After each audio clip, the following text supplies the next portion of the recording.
Hello, my name is Shlomo Allouche, and for my second video assignment in Healthcare Law 3101B, I will be reviewing a case discussed in this course that goes by Wilson v. Beck. This case discusses medical malpractice as it pertains to negligence and a breach of the duty to standard care.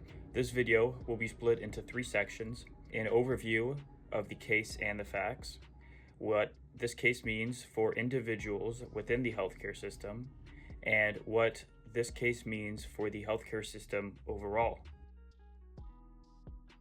So the parties in this case are plaintiff Patricia Wilson and defendants Dr. Beck, Dr. Cram, and Dr. Habdank. Initially, this case was heard in the Ontario Superior Court of Justice, but the defendants appealed to the Ontario Court of Appeals after a jury found them liable for over $500,000 in damages. Now, Patricia Wilson brought a medical malpractice action against Dr. Beck and others, alleging negligent medical treatment for her husband, Kenneth Wilson.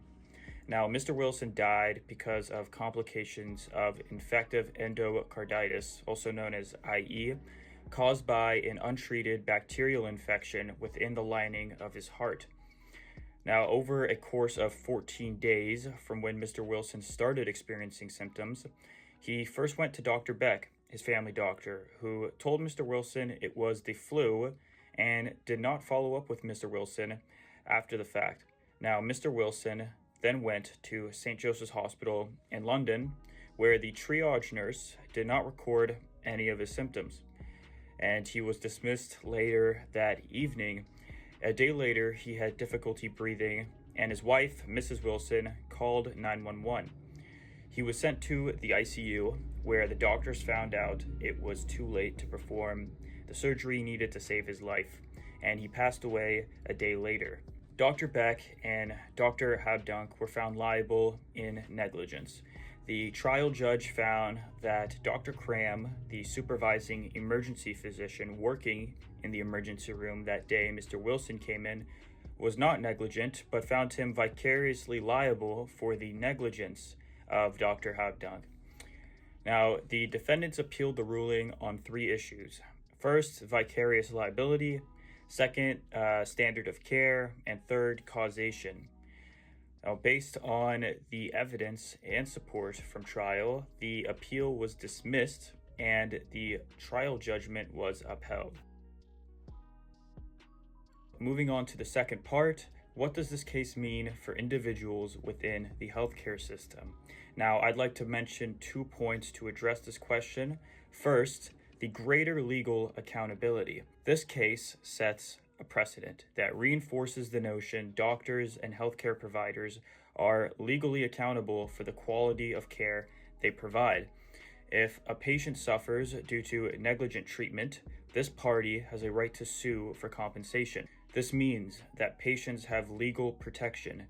Maintaining a high standard of care is a duty attributed to doctors and healthcare providers, and this case is a reminder to uphold the duty or face potential legal consequences. The second aspect I'd like to touch on is the emphasis on communication and documentation. In Wilson v. Beck, the appellants contended the trial judge made an error in saying the SARS form was present on Mr. Wilson's chart at the time of Dr. Habdank's assessment.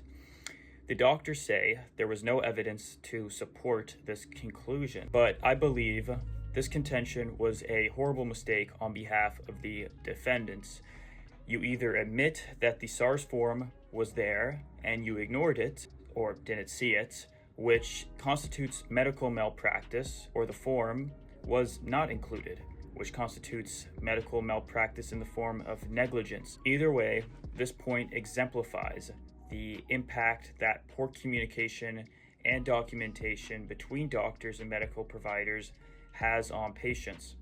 This case impacts individuals within the healthcare system because it is a reminder of the interplay between doctors knowing the right information to make the right decisions is real and has a real consequence on the individual's health.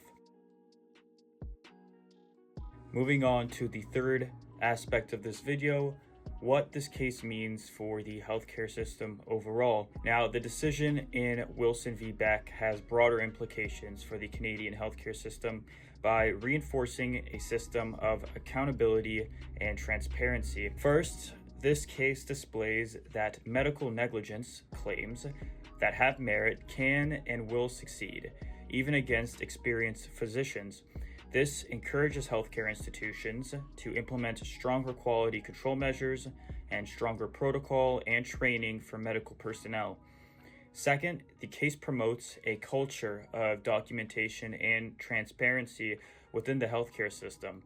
This case reinforces the notion of proper record keeping and informed consent practices. Now, the doctors in Wilson v. Beck have to live knowing that if the standard of care was not breached, and if the doctors acted responsibly, Mr. Wilson may be alive today. It is exactly this reason that the modern healthcare system must be as legally responsive as it is clinically effective. This means evolving the system and practices to understand legal risks.